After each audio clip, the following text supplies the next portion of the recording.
Урматтуу көрөрмандар, биз азыр Ысык Көл облусундабыз.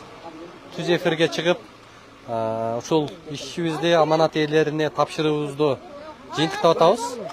Биз азыр көчү айылында ушул продукталарды, анан акчалай каражаттарды бөлүп бердик. Жалпы жолунан ушул жапа чеккен 5 айылга 500 000 сом каражат. Андан сырткары ар бир үй бүлөгө ушул жактагы жапа чеккен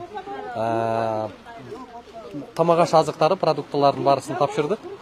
Мына азыр жыйынтыкталып бүтүп атат.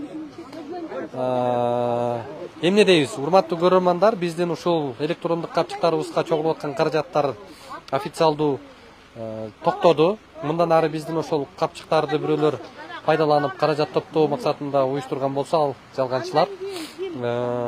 Биз аманатыңыздарды өз ээлерине тапшырдык. Буйруса толукталган чыгарылышы, толукталган берүүбүз. Бул жактагы ушул айылдын көйгөйлөрү тууралуу, ушул түптөгү жагдайлар боюнча толук маалымат биздин YouTube баракчабызга чыгат. Бар болуңуздар.